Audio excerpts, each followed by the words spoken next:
selling not only fresh, but also dried, cured, pickled, and fermented items. We are going to need to find arroz bomba, garlic, olive oil, saffron, some vegetables, for which I chose green flat beans, and I also wanted to find a Spanish sausage and some prawns, all of which being easy finds in this market.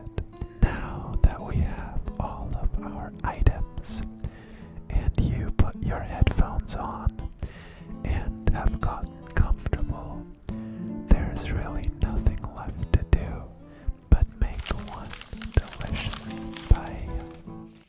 First order of business is to cut up the flat green beans.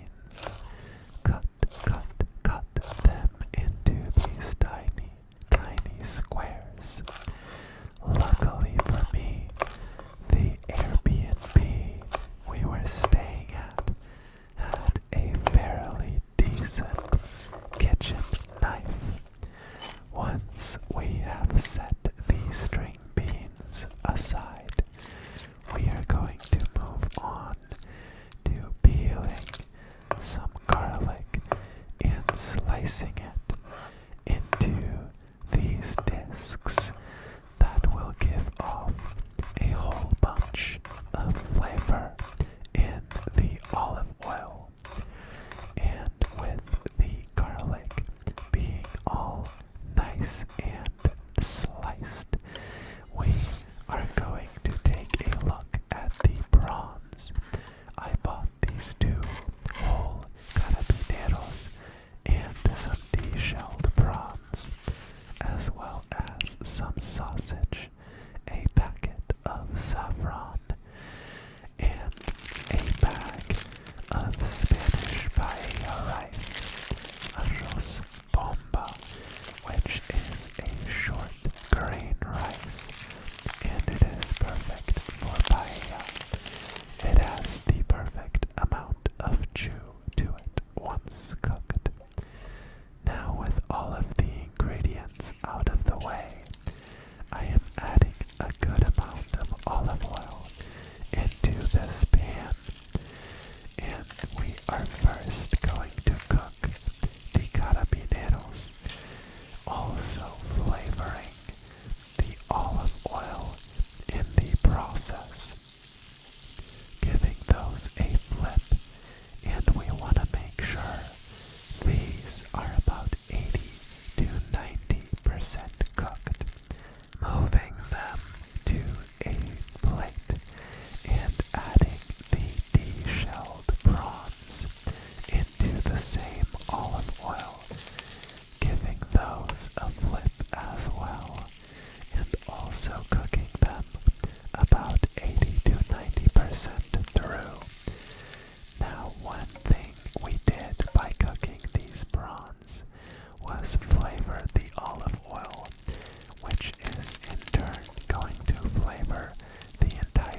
since I wasn't sure if you can drink the water in Valencia.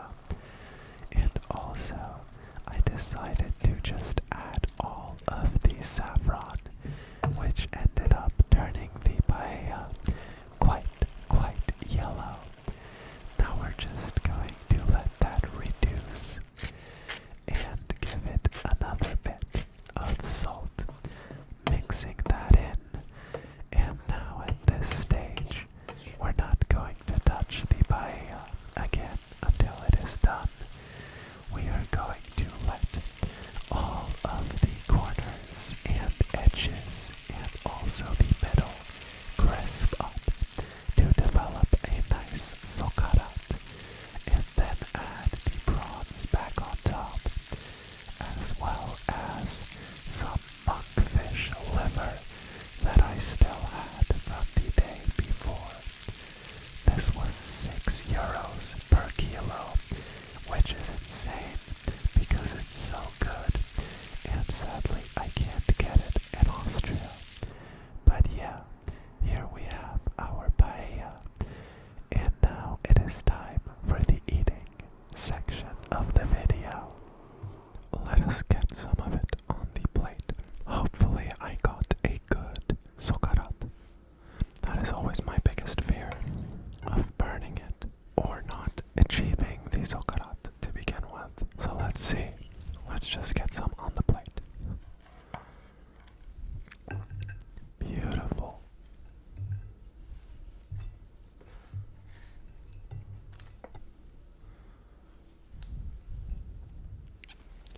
That is looking absolutely perfect. Look at these delicious caramelized spots. Let's eat.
Let us compare the regular prawn to the carabinero.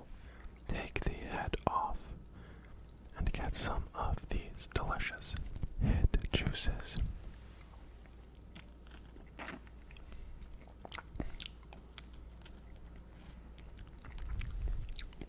Now, for the lad itself.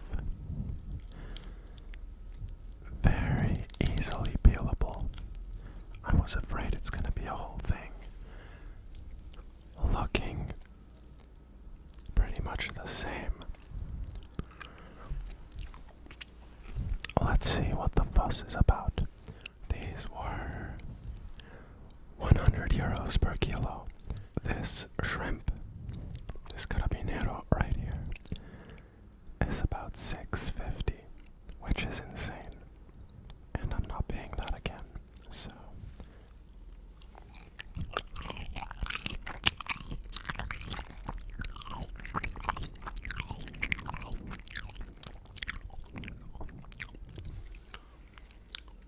Not justified. Maybe it's better raw, I don't know. It tastes kind of the same as these, and these were 36 euros per kilo without the shell.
This was a rather short one, but thanks for watching anyways. I'll now have this last prawn, and then I'll see you in the next one.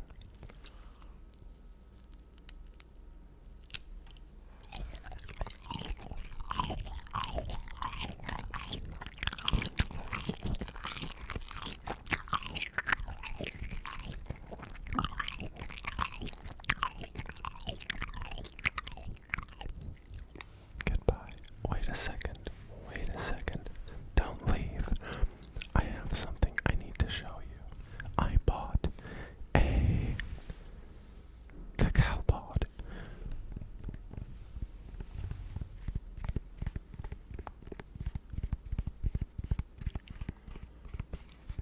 I can't eat it on camera because we're gonna be tasting it together as a family.